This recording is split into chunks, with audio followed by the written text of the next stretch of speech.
السلام عليكم ورحمة الله وبركاته. المهم الوقت متأخر جدا، أخفض صوتي قليلا لكي لا نزعج جارنا. هناك شخص ملحد تنويري ومغربي للأسف. بالطبع لن أظهر لكم اسم القناة لكي لا نساهم في نشر هذه الأكاذيب، ولكن سوف أريكم ما هو محتوى هذه القناة إن شاء الله على بركة الله، وسترون أن لهذا الشخص توجها واحدا وهو الطعن في الإسلام، وبالطبع بالتدليس والدجل والكذب واستهداف فئة معينة من الناس، وسوف أبرهن على كلام هذا بالدليل. المهم بسم الله وما توفيقي إلا بالله تعالى ذكره. لنبدأ على بركة الله.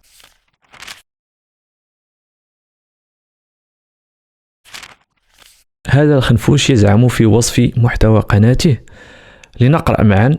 قناة هي قناة مهتم، هنا خطأ إملائي، بالبحث التاريخي العلمي المبني على المناهج العلمية الخاصة بالتاريخ من أجل البحث والتدقيق في أبرز الأحداث، هناك خطأ آخر إملائي، التاريخية التي عاشها شمال أفريقيا وليس إفريقيا، المهم ليس مشكل، والمنطقة العربية على مر العصور. هذا ما يزعم. سوف أعرض عليكم مقطعا أو مقطعين من القناة ونرد. لنستمع.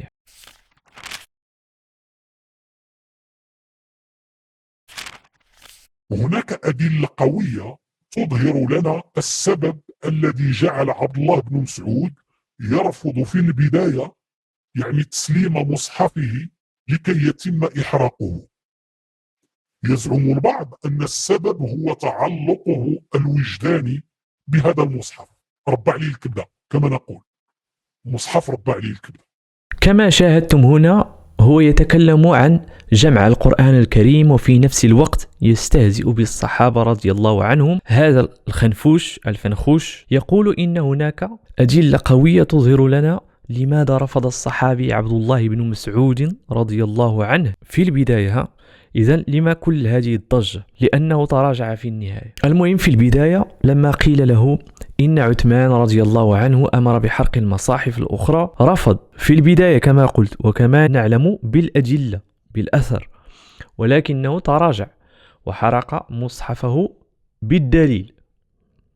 الأمر وما فيه هو أن الصحابة رضي الله عنهم كان بعضهم يدرج كلاما في سياق الآيات كنوع من التفسير، أو كما فعلت أمنا عائشة رضي الله عنها في الرواية المعروفة، قالت لكاتبها: إذا وصلت إلى هذه الآية فآذني، حافظوا على الصلوات والصلاة الوسطى وقوموا لله قانتين. فقالت له: اكتب حافظوا على الصلوات والصلاة الوسطى صلاة العصر وقوموا لله قانتين، وأضافت رضي الله عنها جملة صلاة العصر في السياق. وكما نجد في المصاحف التي تطبع في وقتنا الحالي في الهامش مثلا يضعون تفسيرا لبعض الكلمات. المهم هو أن هذا الأمر لم ينهى عنه رسول الله صلى الله عليه وسلم. فهمتم؟ والآن اعتراض ابن مسعود رضي الله عنه لم يكن على أصل فعل عثمان رضي الله عنه وهو جمع القرآن على حرف واحد، وإنما على اختيار من يقوم بذلك. فهمتم؟ اعتراض ابن مسعود رضي الله عنه لم يكن على أصل جمع القرآن على حرف واحد كما أمر عثمان رضي الله عنه، وإنما على اختيار من يقوم بذلك. فعبد الله بن مسعود لما قيل له بحرق المصحف أبى وقال: على قراءة من تأمرونني أن أقرأ؟ على قراءة زيد. لقد أخذت من في رسول الله صلى الله عليه وسلم 70 سورة لا ينازعني فيها أحد، وإن لزيد لذؤابتين يلعب مع الغلمان. عندما تلقى عبد الله بن مسعود 70 سورة من رسول الله صلى الله عليه وسلم، كان زيد رضي الله عنه ما زال يلعب، باقي صغير. وبالنسبة مثلا لما فعلت أمنا عائشة رضي الله عنها، كان خاصا بمصحفها، ولم ينهى رسول الله صلى الله عليه وسلم عن هذا الفعل كما أشار. وبالعكس أنا أفضل، الكل يجب عليه أن يفعل هذا بمصحفه. يجب أن يكون لديك مصحفك الخاص، مثلا أضف أسباب نزول آية على الهامش، أو رأيا فقهيا أو تفسيرا لكلمة ما إلى آخره، وهذا سوف يعينكم كثيرا على فهم كلام الله تعالى ذكره. المهم لنرجع إلى الخنفوش. هناك أدلة قوية تظهر لنا السبب الذي جعل عبد الله بن مسعود يرفض في البداية تسليم مصحفه لكي يتم إحراقه. يزعم البعض أن السبب هو تعلقه الوجداني بهذا المصحف، ربع لي الكبدة كما نقول، مصحف ربع لي الكبدة. في واقع الأمر كان رد فعل ابن مسعود إزاء قرار عثمان راجع بالأساس لكونه اعتبر مصحفه أحسن وأوثق وأدق من مصحف زيد. هنا يكرر ويكرر بالقوة كما رأيتم، بالقوة. لو كان فعلا بالقوة لجيء بالصحابي عبد الله بن مسعود رضي الله عنه بالقوة ونزع منه مصحفه بالقوة ثم حرق بالقوة، ولكن هذا لم يحدث حتى تراجع الصحابي الجليل ابن مسعود بنفسه. وهذا الخنفوش أتى أيضا برواية مكذوبة شيعية في فيديو آخر تتكلم عن سياق آخر وأحداث أخرى مكذوبة، ووضعها في السياق الذي يتكلم فيه هنا عن جمع القرآن كما ذكرنا، وتتحدث عن تعدي عثمان على ابن مسعود رضي الله عنهم أجمعين، وهي رواية مكذوبة. ولكن انظروا إلى الطمس، إلى الكذب والتدليس. انظروا ماذا يقول هنا. بل قام عثمان بحرق مصحف أبي بن كعب، وأرغم عبد الله بن مسعود على تسليم مصحفه وأحرقه وهو يعترض قائلا: أفأترك ما أخذت من رسول الله؟ بل يروي لنا اليعقوبي في تاريخه حادثة فظيعة صراحة عن الطريقة التي عُمل بها عبد الله بن مسعود، بحيث يقول: وجمع عثمان القرآن وألفه وصير الطوال مع الطوال والقصار مع القصار من الصور، وكتب في المصاحف من الآفاق حتى جمعت، ثم سلقها بالماء الحار والخل، وقيل أحرقها، فلم يبقى مصحف إلا فعل به ذلك خلا مصحف ابن مسعود. وكان ابن مسعود بالكوفة، فامتنع أن يدفع مصحفه إلى عبد الله بن عامر. عبد الله بن عامر هذا كان هو والي عثمان على الكوفة، وكتب إليه عثمان: أنا أشخصه، أي أخرجه من الكوفة وابعثه إلي، إنه لم يكن هذا الدين خيالا وهذه الأمة فسادا. فدخل المسجد وعثمان يخطب، أي دخل عبد الله بن مسعود إلى المسجد والخليفة عثمان يخطب، فقال عثمان: إنه قد قدمت عليكم دابة سوء. فكلمه ابن مسعود بكلام غليظ، فأمر به عثمان، فجر برجله حتى كسر له ضلعان، ومات بعدها بيومين. رواية مكذوبة. هنا يقوم بالتمثيل بأنه يتعاطف مع ابن مسعود، وفي جل إن لم نقل كل الفيديوهات على القناة نجد الطعن في الصحابة، ولكن نقطة الفصل التي ستبين لكم الكذب والتدليس هي التناقض الكبير الذي سقط فيه الخنفوش، وهو أن الموضوع الرئيسي في قناته والفكرة التي يريد أن يزرعها في المسلمين هو أن الإسلام والشخصيات الإسلامية وشخصية رسول الله صلى الله عليه وسلم هي شخصيات مزيفة ومفبركة، والدين دين مفبرك إلى آخر هرطقاته. التناقض هو أن الخنفوش يتعاطف مع شخصية خيالية كما يزعم. خنفوش والله لا سبحان الله. المهم الكذب والتدليس والدجل والطمز، زيد أرى ما عندك.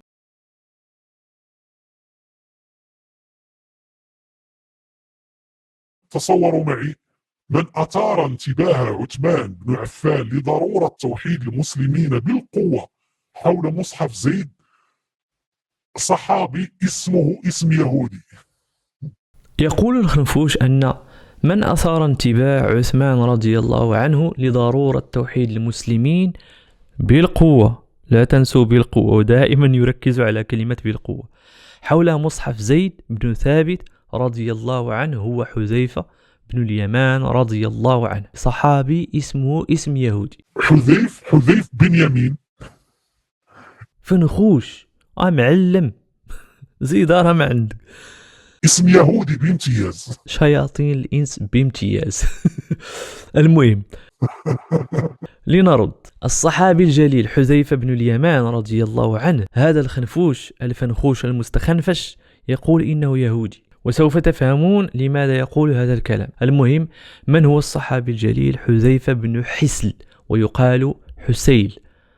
أبوه حسل ويقال حسيل كما قلت بن جابر، وأمه من الأنصار من الأوس من بني عبد الأشهل، واسمها الرباب بنت كعب بن عبد الأشهل. ولد في مكة رضي الله عنه، وتوفي في المدائن في السنة 36 بعد الهجرة. اليمان اسمه الأصلي هو حسل بكسر الحاء، أو حسيل بضم الحاء وإضافة الياء بين السين واللام. الموضوع وما فيه هو أن أبو حذيفة أصاب دما في قومه في مكة، ليس في الشام ولا في العراق ولا في مكة، يعني قتل شخصا وهرب من مكة إلى المدينة وحالف بني عبد الأشهل، فأطلق عليه قومه من مكة اسم اليمان لكونه حالف اليمانية، واليمانية هم الأنصار، والأنصار كانوا من اليمن. هذا كل ما في الكلام.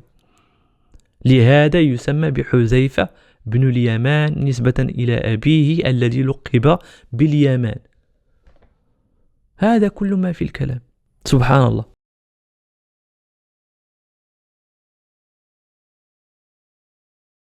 في المقطع التالي يستشهد الخنفوش بمستشرقة دنماركية اسمها باتريشيا كرونا. المهم، خرج مجموعة من المؤرخين في السبعينات، وكان من بينهم هذه المستشرقة وشخص آخر يدعى مايكل كوك وبعض تلاميذهم الذين أكملوا مسيرة باتريشيا بعد وفاتها، ومن بينهم الآن المعروف روبرت هويلاند. Nothing. We have this one book out of a nothing. There's complete darkness. في الحلقة الماضية حاولنا بسط رأي الدكتورة باتريشيا كرون حول تاريخية النبي محمد من خلال استحضار السياق العام للمنطقة العربية خلال العقود الأولى من القرن السابع الميلادي. باتريشيا وكوك ألفوا كتابا اسمه هيجوريزم، وفي هذا الكتاب خرجت باتريشيا كرونا بادعاء راديكالي متطرف إن لم نقل عنصري للغاية، حتى بالنسبة لمعايير المؤرخين في الغرب.